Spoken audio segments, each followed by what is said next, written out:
2004년 12월 26일 인도네시아 스마트라 섬 서부 해안 40km 지점에 큰 쓰나미가 일어나서 전 세계 사람들에게 큰 충격을 주었던 사건을 우리가 기억할 수 있습니다.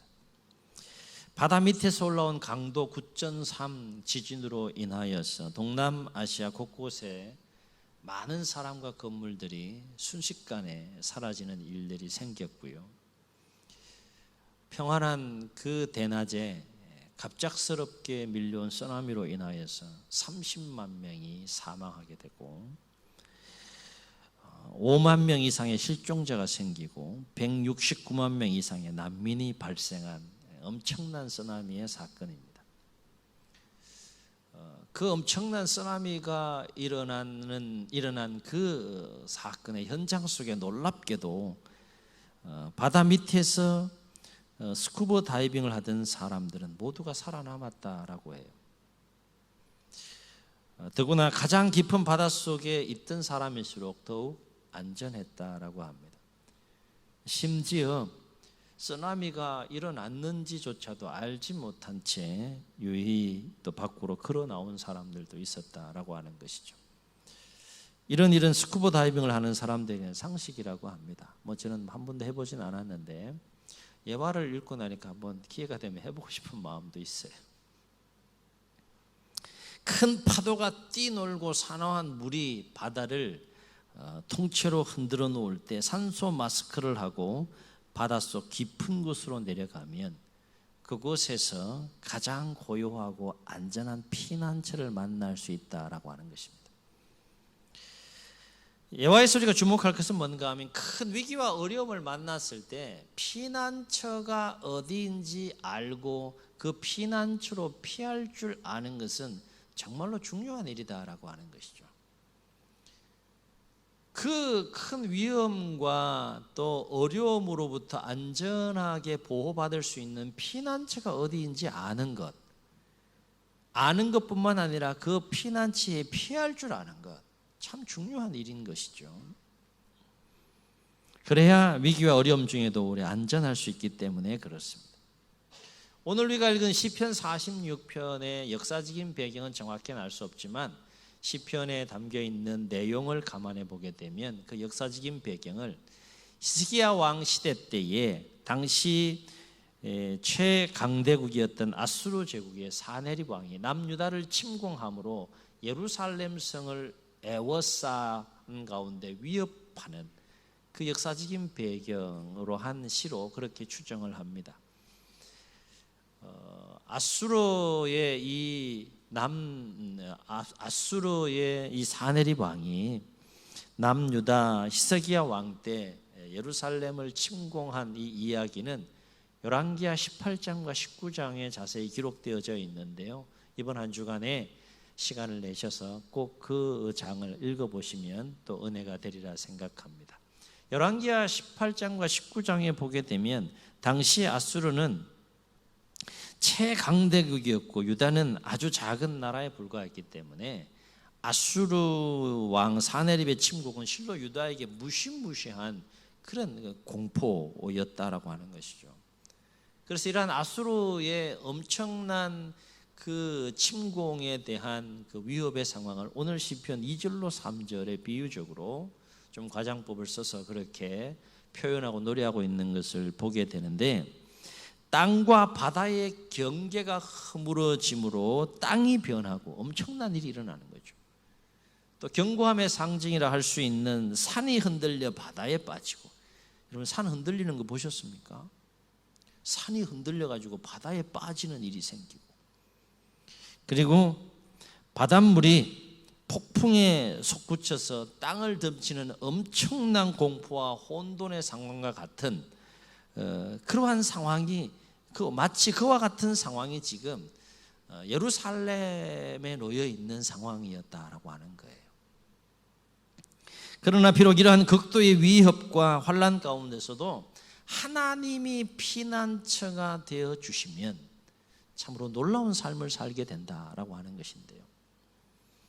그렇다면 하나님이 피난처가 되어주시면 이 극도의 환난 가운데서도 어떤 놀라운 삶을 살게 되느냐.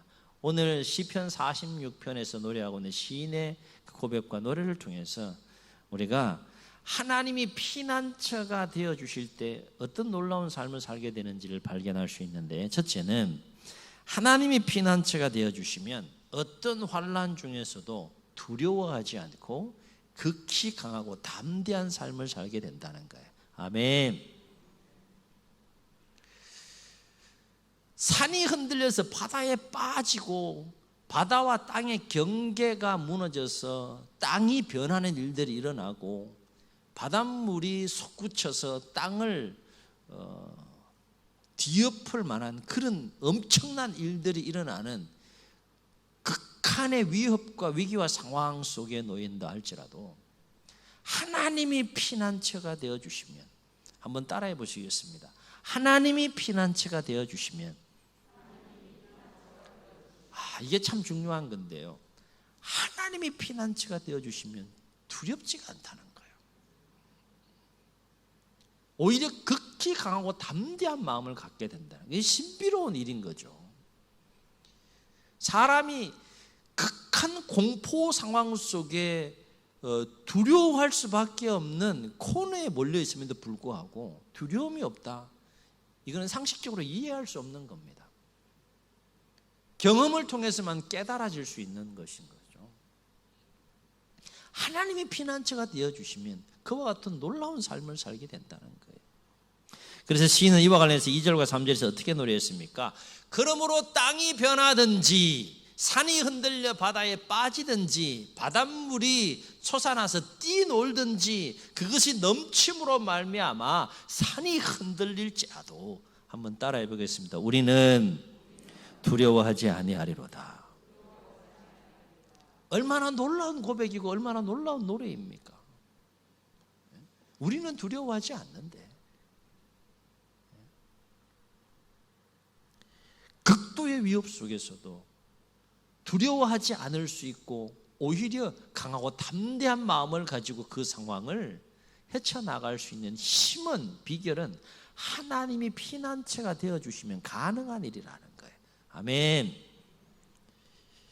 또 한 가지, 하나님이 피난처가 되어주시면 어떤 삶을 살게 되는가 하면, 이 은혜를 꼭 누리실 수 있기를 부탁을 드리는데, 하나님이 피난처가 되어주시면 어떤 환난 가운데 있다 할지라도 하나님께서 도와주시는 은혜를 누리게 된다는 거예요.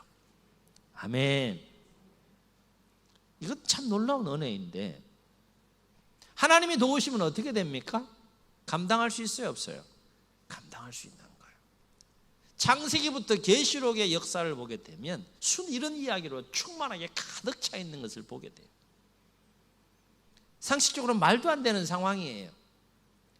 도저히 해답이 없는 상황이에요. 길이 없고 답이 없는 상황이에요. 극한의 상황입니다. 그러나 하나님이 피난처가 되어주시면 그 가운데서도 하나님의 돕는 손길이 있어요. 하나님의 도우시는 은혜 가운데 그 상황을 헤쳐나가는 그 삶의 이야기가 성경에 충만하게 기록되어 있는 것을 보게 됩니다. 이를테면 환난 중에 있는 자를 지키시고 보호하셔서 안전하게 하시는 하나님의 손길을 경험하게 된다는 것이고요. 환난 중에 있을 때는 필요한 것들이 얼마나 많겠어요. 영적인 측면에서 뿐만 아니라 보이는 물질적인 측면, 생활적인 측면, 여러 가지 필요한 것들이 굉장히 많을 텐데, 환난 중에 있을 때는 하나님이 피난처가 되어주시면 그 환난 가운데 필요한 것들을 공급하시며 도우시는 하나님의 은혜를 경험하게 된다는 거예요.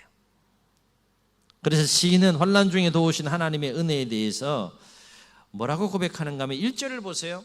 뭐라고 고백하며 노래합니까? 하나님은 우리의 피난처시요 힘이시니. 분명한 믿음과 고백이 있는 거죠. 그 다음에 뭐라고 고백합니까? 환난 중에 만날 무슨 도움이라? 큰 도움이라 그랬어요. 왜 이렇게 지금 고백하고 노래하고 있는 거예요? 이런 체험이 없는데 이렇게 노래할 수 있습니까? 이런 경험이 없는데, 이런 하나님을 만난 적이 없는데 이렇게 고백하고 노래할 수 있습니까? 결코 노래할 수 없는 거예요. 벅찬 마음 속에서 지금 시인은 그렇게 고백하고 노래하고 있는데, 하나님은 우리의 피난처시요 힘이시니 환난 중에 만날 큰 도움이, 이건 간정입니다. 간정. 4절을 보세요. 한 시내가 있어 나뉘어 흘러 하나님의 성 곧 지존하신 이의 성소를 기쁘게 하도다. 계속해서 환난 중에 도우시는 하나님의 손길에 대해서 노래하고 있는데, 무슨 얘기인가 하면, 여기에서 한 시내는 하나님의 풍성한 복과 그리고 생명력을 의미하고, 하나님의 성 곧 지존하신 이의 성소는 예루살렘 성을 말하는데, 현재 역사적인 배경을 놓고 보면 하나님이 피난처가 되어주시는 예루살렘 성 밖에는 지금 누가 있는 겁니까?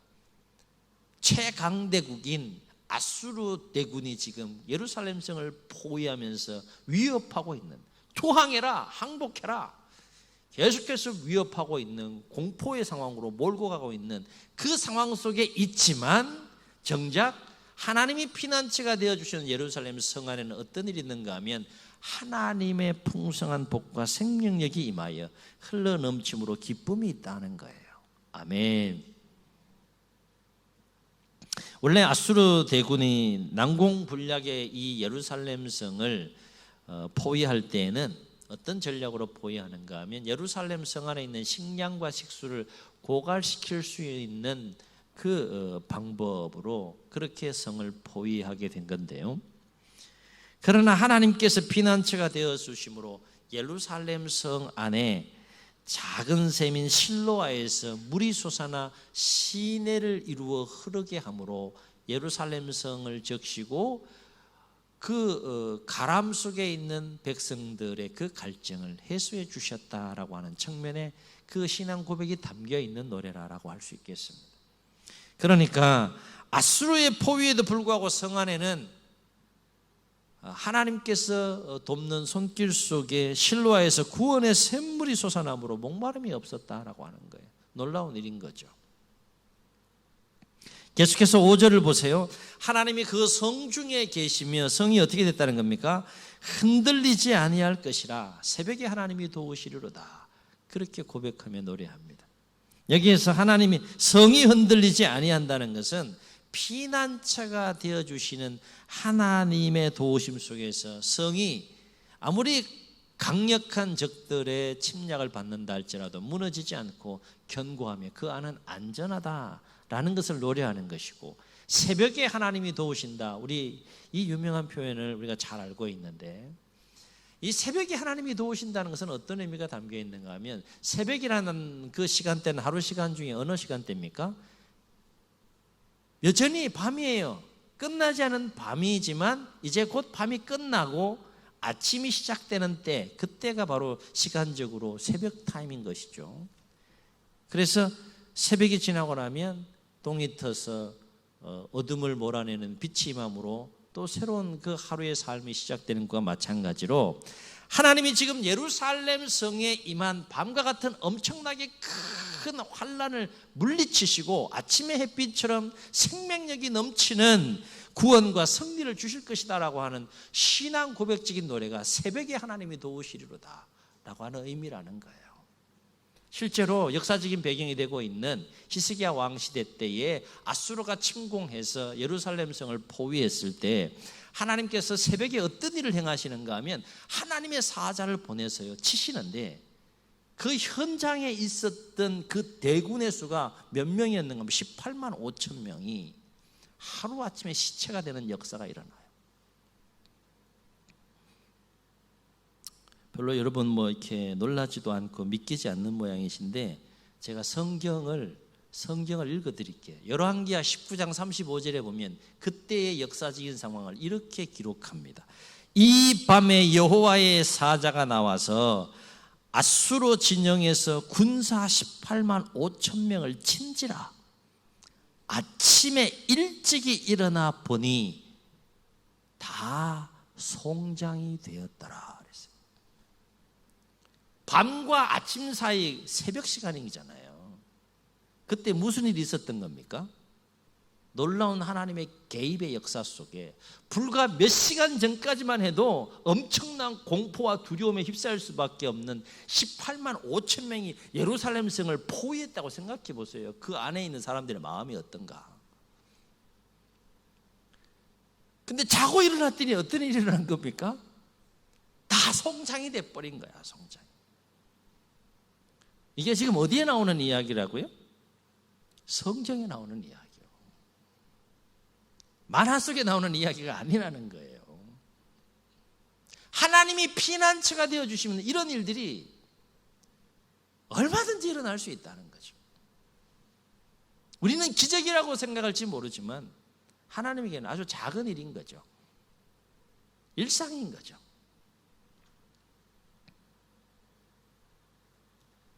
하나님이 피난처가 되어주시면 또 어떤 놀라운 삶을 살게 될까? 세 번째는 어떤 환난을 만난다 할지라도 그 환난을 능히 이기고 승리하는 삶을 살게 된다는 겁니다. 환난을 이긴다는 건 표현은 좋죠. 환난 가운데 승리하는 삶을 살아간다는 건 표현은 참 아름답고 좋아요.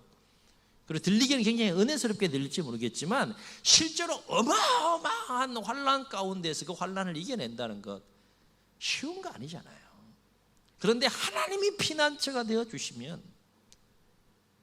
겨우 이기는 것도 아니고 능히 넉넉하게 이기고 승리하는 삶을 살게 되는 그 은혜를 누리게 된다는 거예요. 왜냐하면 피난처가 되어주신 하나님께서 그 모든 환난에서 건지시고 구원하시기 때문이라는 겁니다.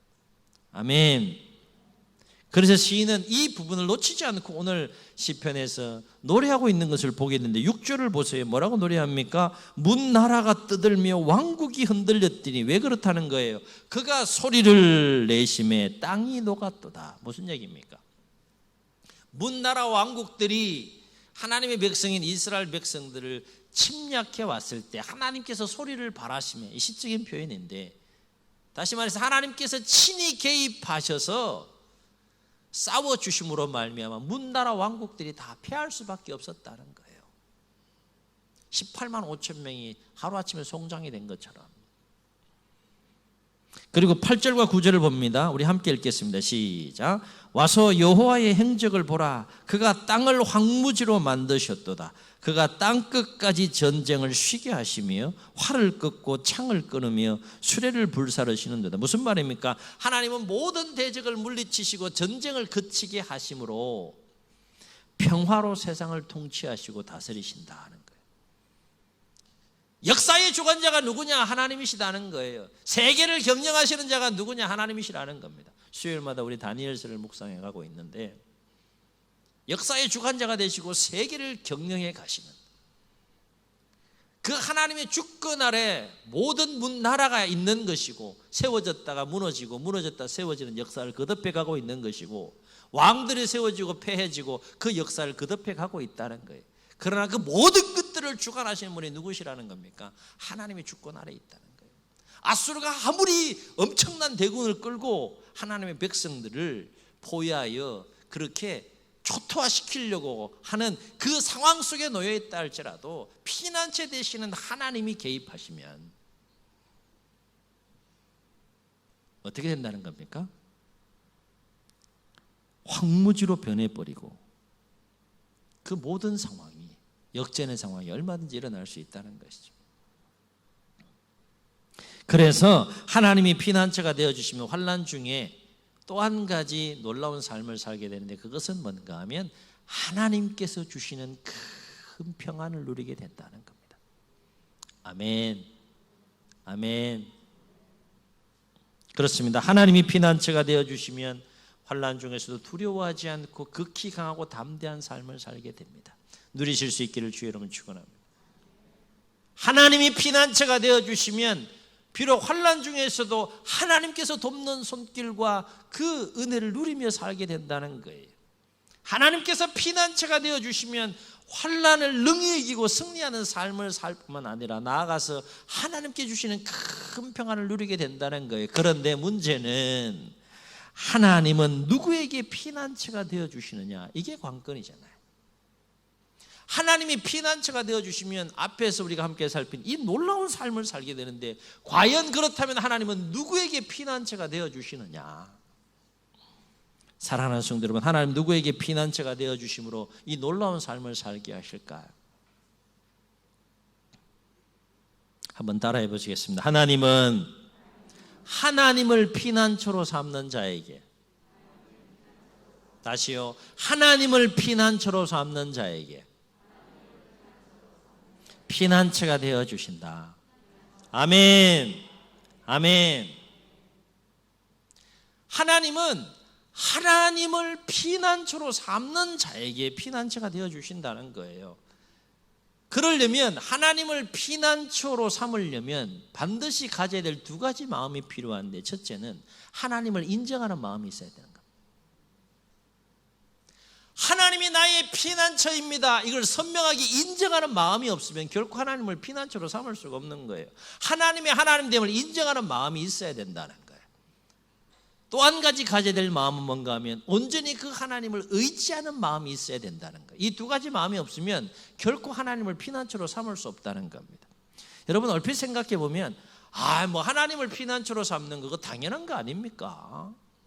하나님의 자녀로서 마땅히 그렇게 해야 되겠죠 라고 생각할지 모르겠지만, 또 하나님을 피난처로 삼는 것이 굉장히 쉬운 일일지 모르겠지만, 여러분 냉철하게 한 주간 동안 한번 여러분 자신의 삶을, 그리고 신앙의 모습을 한번 가만히 들여다보세요. 듣기에는 굉장히 아름답고 듣기에는 굉장히 은혜롭고 굉장히 좋은 문구와 문장일지 몰라도, 정말로 내가 하나님의 백성으로서, 하나님의 자녀로서 나의 치열한 삶의 연장에서 하나님을 피난처로 삼는 삶을 살아가고 있느냐 한번 냉철하게 바라보시라는 거예요.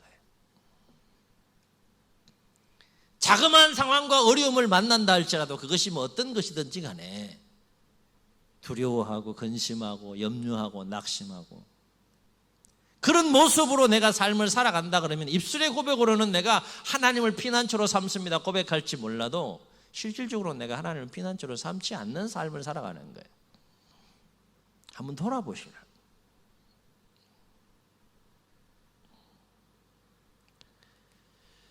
하나님을 피난처로 삼는 것이 결코 당연하지 않은 것, 결코 쉽지 않은 것을 우리는 어디를 통해서, 예를 통해 살필 수 있는가 하면, 이스라엘 역사상 왕정사의 남북 분열 왕정사를 보게 되면 북왕국 이스라엘과 남왕국 유다의 역사가, 왕국의 역사가 쭉 흘러가다가 결국 끝이 나게 되는데, 북왕국 이스라엘의 역사가 먼저 끝이 납니다. 그 왕국의 역사가 총 210년으로 보는데, 210년 동안의 북왕국 역사를 이어가는 그 역사 속에 몇 명의 왕이 세워졌다가 또 바뀌게 되는가 하면 19명이 세워지고 바뀌고 하는 역사 속에 210년이 흘러갑니다. 그런데 성경을 통해서 가만히 주목해서 보면, 그 19명의 왕이 210년 동안 짧게 길게 자기에게 주어진 기간 동안 통치해 가면서 단 한 명의 왕도 하나님을 피난처로 인정하지 않고, 단 한 명도 하나님을 피난처로 삼은 왕이 없었다는 거예요. 하나님을 인정하지 않습니다. 피난처로 인정하지 않아요. 하나님 의지하지 않습니다. 단 한 명도. 그만큼 쉽지 않다는 거죠.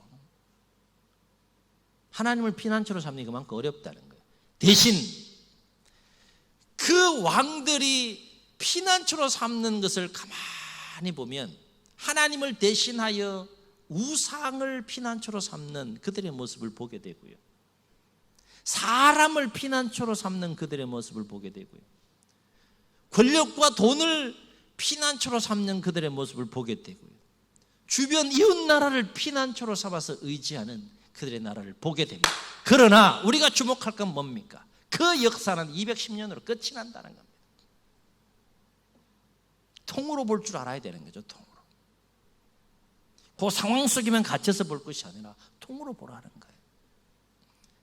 남한국의 역사는 조금 더 북왕보다 150년 정도 더 길게 흘러가는데, 그래도 남한국의 역사 속의 왕들은 하나님을 피난처로 삼는 왕이 그나마 몇 명 있었기 때문에 더 길게 가는데, 345년에 남왕국 역사가 흘러가는 과정 속에 20명의 왕이 통치해 가는데 그 중에 단 몇 명만 불완전하지만 그래도 하나님을 피난처로 삼고 의지했던 왕이 있었는가 하면 8명밖에 없었다는 거예요. 8명. 그만큼 쉽지 않다는 거예요.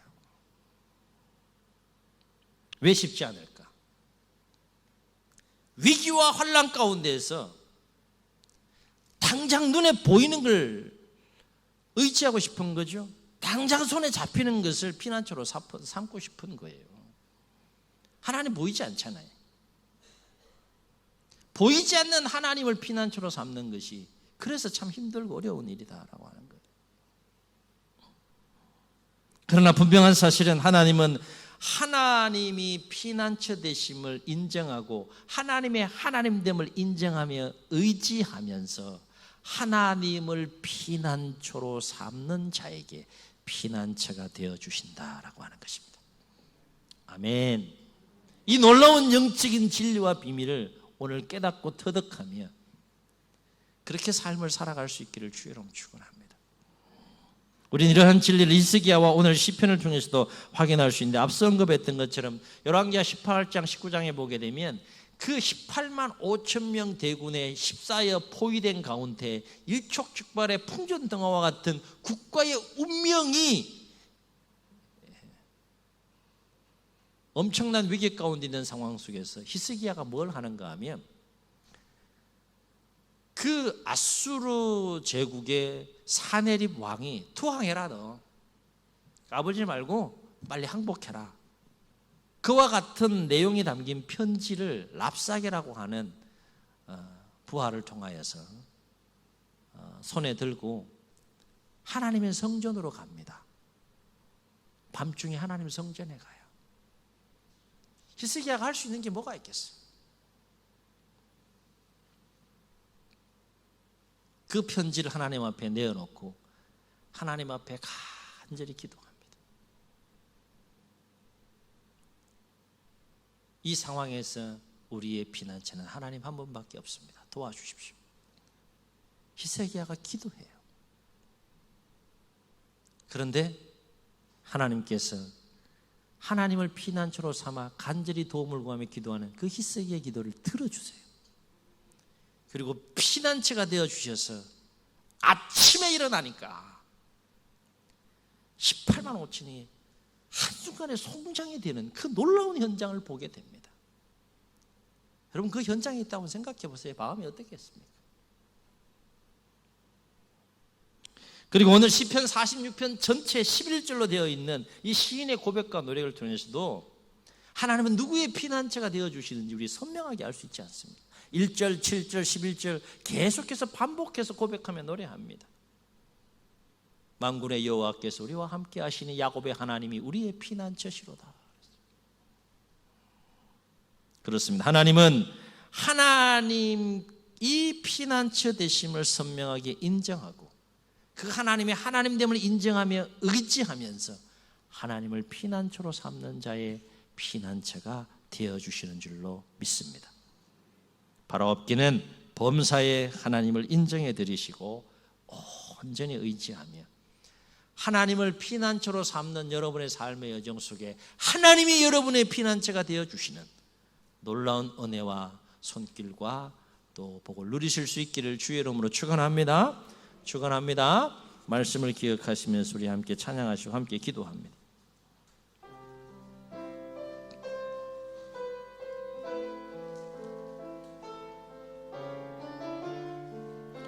아무것도 두려워 말라.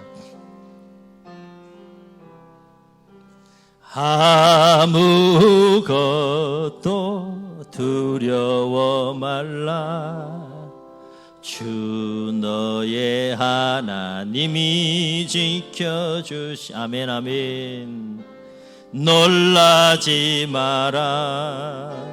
겁내지 마라. 주님 나를 지켜주시네. 아무것도 두려워 말라. 아무것도 두려워 말라. 주 너의 하나님이 지켜주시네. 놀라지 마라, 겁내지 마라. 주님 나를 지켜주시네. 아멘. 내 맘이 힘에 겨워 지칠지라도 주님 나를 지켜주시네. 세상의 험한 풍파 몰아칠 때도 주님 나를 지켜주시네. 주님은 나의 산성, 주님은 나의 요새, 주님은 나의 소망, 나의 힘이 되신. 한 번 더 고백합시다. 주님은 나의 산성, 주님은 나의 산성,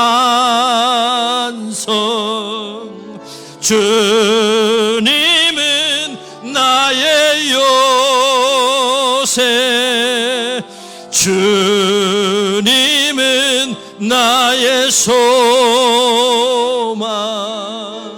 나의 힘이 되신 여호와. 주님 눈을 감으시고 우리 말씀을 기억하시면서 한번 통성으로 기도하겠습니다. 거대한 쓰나미가 밀려왔을 때 바다 깊은 곳에 있었던 스쿠버 다이버들은 죽지 않고 살았다고 했습니다. 우리 인생의 쓰나미와 같은 것들이 얼마나 또 언제 어디서 발생할지 모르는 상황 속에 하루하루 삶을 살아가고 있지 않습니까? 코로나 이 상황 누가 예측했겠습니까? 이렇게 오래 가리라고, 또 이런 질병으로 역사에 가리라고, 새로운 변이들이 생기고 새로운 어려움들, 어려운 상황들을 만들어낼 줄 누가 예측하고 누가 알았겠습니까? 이와 같은 일들이 앞으로의 생애와 삶 속에 또 얼마나 많은 상황 속에 발생하고 일어날지 누가 알겠습니까? 그 상황에 장단을 맞추어 삶을 살아갈 겁니까? 아니면 오늘 시인의 고백과 노래처럼 하나님을 피난처로 삼고 피난처 되어 주시는 하나님의 손길 속에 승리하는 삶을 살아갈 것입니까?